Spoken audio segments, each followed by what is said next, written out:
And then you're going to have like the surgeon and an assistant and the scrub nurse. And the difference is like night and day. It'd be pretty crowded in here. A year ago, the operating rooms at the Saanich Peninsula Hospital were cramped, crowded, and out of date. Head nurse Barb Mollberg took us on a tour of the small ORs that date back to the 1970s. So this is the old OR1.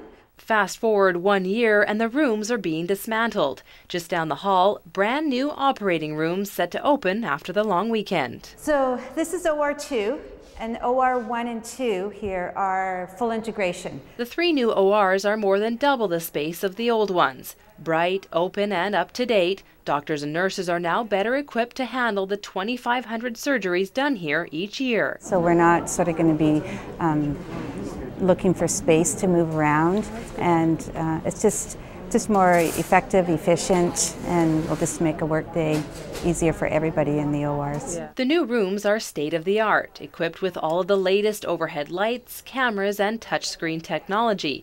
It's all anchored by this station, where patient information will be available at a nurse's fingertips. If the surgeon requests to have say lab results put up onto the screen, she can have that on 1 monitor or 3 monitors. We have 2 of the monitors will hang from the OR light arms, and we also have a large monitor that sits on the wall.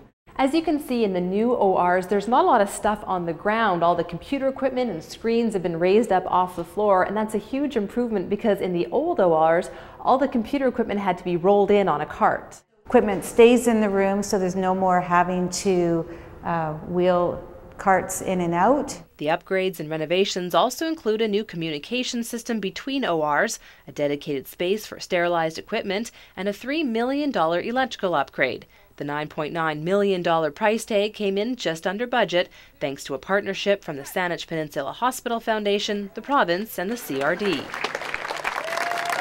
The great work the foundation has done, the great work the community has done to support not only the foundation but the Saanich Peninsula Hospital, and through their donations, there is a higher level of quality of medical care within their community. I mean, having a facility like this available, within close range, I mean, it's just absolutely critical to the area. The continued investment in a small satellite hospital isn't lost on SIDNEY councillor Steve Price. He raised 3 sons on the peninsula and knows firsthand just how valuable this hospital is. If that extra 10, 20, 30 minutes to go to Victoria could make the difference between life and death, and it could be your child, and a couple of times it almost was. Price says there was discussion years ago about closing the hospital, but the community rallied to save it. Well, it was just about mass pandemonium, and the Mary Winspear Centre was packed, and it was like, not on our watch are we ever going to close this hospital. And he says it was a good idea, not only for people on the peninsula, but for anyone who visits the region's larger hospitals. And I think whoever made the decision years ago not to